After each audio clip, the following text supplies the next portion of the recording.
Hello friends, నేను మీ గోదావరి అబ్బాయిని RR Godavari Telugu మన యూట్యూబ్ ఛానల్. ఫ్రెండ్స్ అందరికీ వసంత పంచమి శుభాకాంక్షలు అండి. ఫ్రెండ్స్, మహాకుంభమేళలో జరిగే కార్యక్రమాలని వీడియో రూపంలో మీ ముందుకు ఉంచాను. నా మొదటి వీడియోకి మీ సపోర్ట్ అయితే చాలా బాగున్నదండి. అలాగే నా సెకండ్ వీడియో మహాకుంభమేళ జరిగే వసంతోత్సవం అండి. దీన్ని కూడా మీరు ఫుల్గా సపోర్ట్ చేస్తారని అనుకుంటున్నాను. ఫ్రెండ్స్, మీ అందరూ నా వీడియోని లైక్ చేసి కామెంట్ చేసి సబ్స్క్రైబ్ చేయడం మాత్రం మర్చిపోద్దండి. సబ్స్క్రైబ్ చేసి నాకు సపోర్ట్ చేయండి friends. Please subscribe my YouTube channel RR Godavari Telugu. Friends, మన భారతదేశంలో జరిగే ఆధ్యాత్మిక ఉత్సవం ఈ మహాకుంభమేళ అండి. ఇది ప్రయాగరాజ్లో ప్రారంభమైంది. ఇప్పటికి దేశ విదేశాల నుండి భక్తులు నది స్నానం చేయడానికి భక్తి విశ్వాసాలతో ప్రయాగరాజ్కు తరలి వస్తున్నారండి. ఇది 144 సంవత్సరాలకు ఒకసారి మాత్రమే వస్తుంది. ఇది 45 రోజుల పాటు ఇక్కడ నది స్నానం ఆచరించడానికి కొన్ని కోట్ల మంది ఇక్కడ జనం అయితే వస్తూ ఉన్నారండి. ఫ్రెండ్స్, ఈ 45 రోజుల్లో 6 రోజులు ప్రత్యేకమైన రోజులుగా విభజించారండి. ఆ 6 రోజులను రాజస్నానాలుగా విభజించారు. అవి భోగి, మకర సంక్రాంతి, పుష్ప బహుళ అమావాస్య, వసంత పంచమి, మాఘ పౌర్ణమి, మహాశివరాత్రి రోజు. ఈ 6 రోజుల్లో మనం స్నానం ఆచరిస్తే పుణ్యం లభిస్తుందని చెప్పేసి కొన్ని కోట్ల మంది ప్రత్యేకించి ఈ 6 రోజులు కూడా వస్తారండి.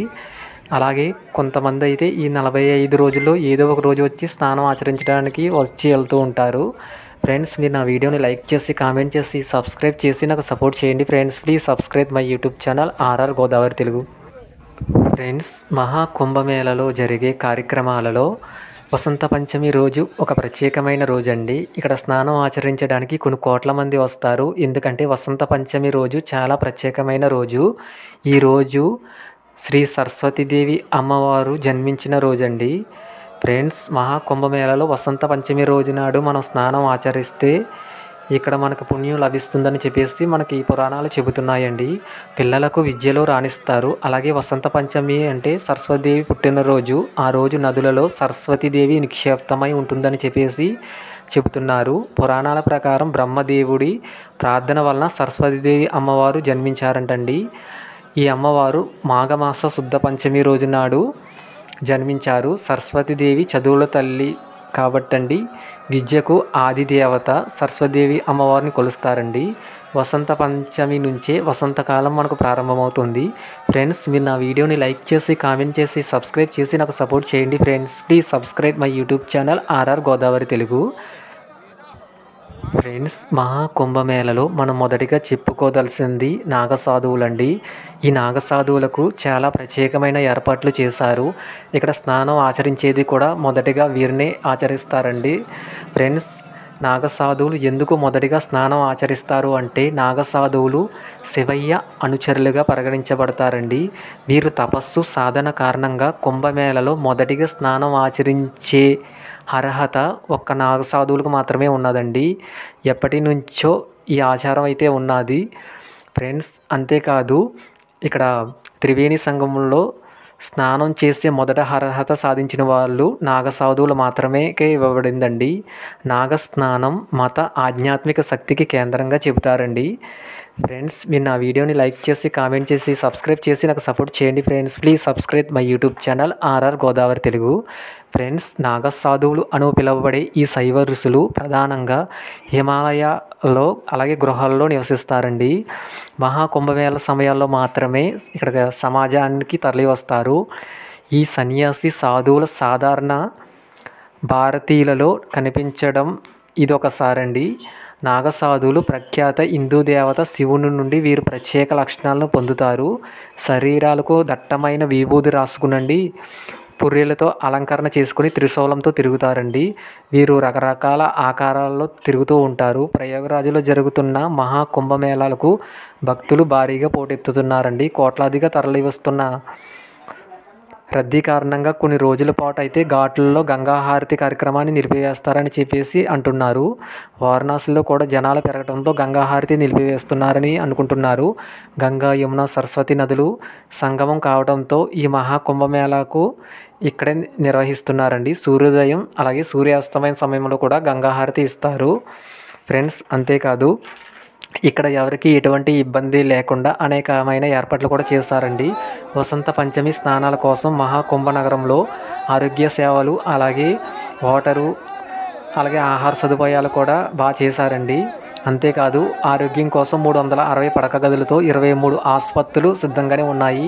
ముఖ్యమంత్రి యోగి ఆదిత్యనాథ్ గారు ఆదేశాల మేరకు వైద్య బృందం కార్యక్రమంలో అయితే దిగిందండి. ఫ్రెండ్స్, మీరు నా వీడియోని లైక్ చేసి, కామెంట్ చేసి, సబ్స్క్రైబ్ చేసి నాకు సపోర్ట్ చేయండి friends. Please subscribe my YouTube channel RR Godavari Telugu. మహాకుంభమేళాకు కొన్ని లక్షల మంది నాగసాధువులు అయితే వచ్చారండి. వీళ్ళు చాలా భక్తి శ్రద్ధలతో వీళ్ళ పూజలు అయితే నిర్వహిస్తూ ఉంటారు. ఎప్పుడు హరినామస్మరణతోనే ఉంటారండి. వీళ్ళని ఎవరు ఏమీ అనరు. వీళ్ళు చాలా మంచి వాళ్ళండి. వీళ్ళంటి వాళ్ళు కూడా మనం సహాయం చేస్తే చాలా బాగుంటుంది. వీళ్ళు ఎప్పుడు హరినామ స్మరణతోనే ఉంటారండి. ఎవరి జోలికైతే వెళ్ళరు. మనం కూడా వీళ్ళకి ఎటువంటి ఇబ్బంది కలగకుండా మనం కూడా చూసుకోవాలండి ఫ్రెండ్స్. అంతేకాదు ఈ కుంభమేళా సమయంలో గంగాహారతికి కొన్ని లక్షల మంది ముందుగానే వచ్చి గంగాహారతి కోసం ఎదురు చూస్తూ ఉన్నారండి. ఫ్రెండ్స్, ఒకసారి మీరు కూడా చూడండి. గంగాహారతి దృశ్యం చాలా చాలా బాగుంటుంది ఫ్రెండ్స్. మీరు కుంభమేళా వెళ్ళినప్పుడు గంగాహారతి కూడా దర్శనం చేసుకోండి. చాలా చాలా బాగుంటుందండి. ఈ గంగాహారతి సూర్యోదయం అలాగే సూర్యాస్తమయం సమయంలో మాత్రమే ఇస్తారండి. ఫ్రెండ్స్, మీరు నా వీడియోని లైక్ చేసి, కామెంట్ చేసి, సబ్స్క్రైబ్ చేసి నాకు సపోర్ట్ చేయండి friends. Please subscribe my YouTube channel RR Godavari Telugu. Kumbh Mela సందర్భంగా ఇక్కడ కొన్ని లక్షల కోట్లలో దర్శనానికి అయితే వస్తూ ఉన్నారండి. ఇక్కడ నది స్నానాల దగ్గర అలా గంగాహారతి దగ్గర జనాలు పెరిగిపోతూ ఉన్నారు. తొక్కిసలాట్లు కూడా జరిగి చాలామంది చనిపోతూ ఉన్నారండి. అందుకు ఈ వసంత పంచమి రోజు నుండి కొన్ని కొత్త రూల్స్ అయితే ప్రభుత్వం తీసుకొచ్చింది. అలాగే అన్ని రకాల రూల్స్తో పాటు ఇక్కడ గంగాహారతి నిలిపివేస్తున్నారనే సమాచారం కూడా ఉన్నది. అలాగే కాశీలో కూడా కొద్ది రోజులు గంగాహారతిని నిలిపివేస్తున్నారండి. ఎందుకంటే ఈ కుంభమేళా వచ్చిన వాళ్ళందరూ కాశీకి వెళ్తున్నారు. అక్కడ కూడా చాలా ఇబ్బంది పడవలసి వస్తుందని చెప్పేసి ఈ కొత్త రూల్స్ అయితే తీసుకొచ్చారండి. ఫ్రెండ్స్, మేము వెళ్ళినప్పుడైతే ఈ గంగాహారతి అయితే ఇస్తున్నారు. ఒకసారి ఈ అద్భుతమైన దృశ్యాన్ని మీరు కూడా చూడండి. చాలా చాలా బాగుంటుంది. అలాగే మనం కూడా ప్రభుత్వానికి తగిన విధంగా వాళ్ళు చేసే కొత్త కొత్త రూల్స్ని కూడా మనం కూడా పాటిస్తూ ఉంటే చాలా మంచిదండి. పిల్లలతో వెళ్ళినప్పుడు చాలా జాగ్రత్తగా ఉండండి ఫ్రెండ్స్. మీరు నా వీడియోని లైక్ చేయడం మాత్రం మర్చిపోవద్దు. లైక్ చేసి, కామెంట్ చేసి, సబ్స్క్రైబ్ చేయండి friends. Please subscribe my YouTube channel RR Godavari Telugu. Friends, ఉత్తరప్రదేశ్లో ప్రయాగరాజ్లో జనవరి 13వ తేదీ నుంచి మహాకుంభమేళా ప్రారంభమైందండి. ఫిబ్రవరి 26వ తేదీన ఈ మహాకుంభమేళా ముగుస్తుంది. అంటే 45 రోజుల పాటు ఈ కుంభమేళా జరగనున్నదండి. అయితే ఇప్పుడు జరుగుతున్న ఈ కుంభమేళా మహాకుంభమేళా అని చెబుతున్నారు. ఇది 144 సంవత్సరాలకు ఒకసారి మాత్రమే వస్తుందని చెబుతున్నారు. సాధారణంగా 6 నెలలకు ఒకసారి కుంభమేళా నిర్వహిస్తారు. అంటే సంవత్సరానికి 2 సార్లు ఈ కుంభమేళా జరుగుతుందండి. అయితే ఇప్పుడు వచ్చిన ఈ మహాకుంభమేళా 144 సంవత్సరాలకు ఒకసారి మాత్రమే చూస్తాము. అంటే మనిషి జీవితకాలంలో ఒకసారి మాత్రమే చూసే అవకాశం ఉన్నదని అనుకుంటున్నాను ఫ్రెండ్స్. అయితే సాధారణంగా మన దేశంలో కుంభమేళాలు 4 ప్రాంతాల్లో నిర్వహిస్తూ ఉంటారండి. అవి ఒకటి ఏంటంటే ఉత్తరప్రదేశ్లో ప్రయాగరాజ్లో నిర్వహిస్తారు. రెండోది ఏంటంటే ఉత్తరాఖండ్ హరిద్వార్లోని. మూడోది మధ్యప్రదేశ్లో ఉజ్జయినిలో జరుగుతుందండి. నాలుగవది మహారాష్ట్ర నాసిక్లో ఈ కుంభమేళాలు అయితే ఏర్పాటు చేస్తారండి. అయితే 144 ఏళ్లకు ఒకసారి జరిగే ఈ మహాకుంభమేళా మాత్రం కేవలం ప్రయాగరాజ్లో మాత్రమే నిర్వహిస్తారండి. సూర్యుడు మకర రాశిలోకి ప్రవేశించినప్పుడు ఈ కుంభమేళా ప్రారంభమవుతుందని చెబుతారు. హిందువుల గ్రంథాల ప్రకారం అయితే భూమిపైన ఒక ఏడాది అయితే దేవతలకు ఒక రోజుతో సమానం అంటండి. దీని ప్రకారం దేవతలకు రాక్షసులకు మధ్య 12 ఏళ్ల పాటు యుద్ధం జరిగింది. అందుకే 12 ఏళ్ళకు ఒకసారి పూర్ణ కుంభమేళా నిర్వహిస్తారండి. దేవతలకు 12 సంవత్సరాలు అయితే భూమిపైన 144 సంవత్సరాలతో సమానం అంటండి. అందుకే 144 ఏళ్ళకు ఒకసారి ఈ మహాకుంభమేళా నిర్వహిస్తారు.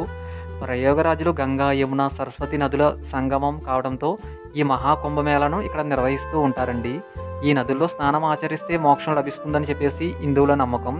ఫ్రెండ్స్, మీరు నా వీడియోని లైక్ చేసి, కామెంట్ చేసి, సబ్స్క్రైబ్ చేసి నాకు సపోర్ట్ చేయండి friends. Please subscribe my YouTube channel RR Godavari Telugu.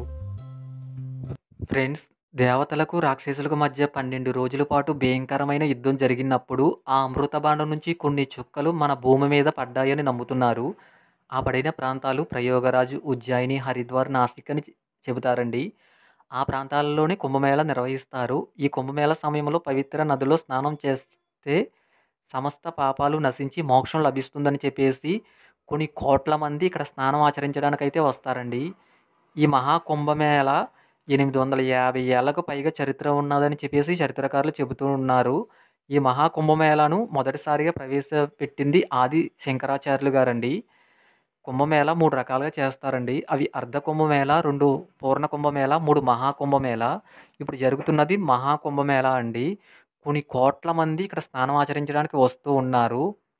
Friends అంతేకాదు ప్రయోగరాజ్ ఉత్తరప్రదేశ్‌లో ఉన్న నగరమే ప్రయోగరాజ్ అండి. ఈ నగరానికి మరొక పేరు అలహాబాద్ అని పిలుస్తారు. ప్రయోగరాజ్ జిల్లాకు ఇది ప్రధాన కేంద్రంగా ఉంటుంది. 40,00,00,000 మంది వస్తారని అంచనా వేస్తున్నారు కానండి, ఇప్పటికైతే 50,00,00,000 మంది దాటుంటారని చెప్పేసి అనుకుంటున్నాను. త్రివేణి సంగమంలో 3 నదులు కలిసే ప్రాంతమే ఈ ప్రయోగరాజ్ అండి. ఇక్కడ గంగా, యమున, సరస్వతి నదులు ఇక్కడ కలుస్తాయి. దీన్ని త్రివేణి సంగమం అని కూడా పిలుస్తారండి. ఇక్కడ స్నానం ఆచరించడం వల్ల పాపాలు తొలగిపోయి పూర్వజన్మ నుండి విముక్తి లభిస్తుందని చెప్పేసి నమ్ముతారు. ఫ్రెండ్స్ మీరు నా వీడియోని లైక్ చేసి, కామెంట్ చేసి, సబ్స్క్రైబ్ చేసి నాకు సపోర్ట్ చేయండి friends. Please subscribe my YouTube channel RR Godavari Telugu.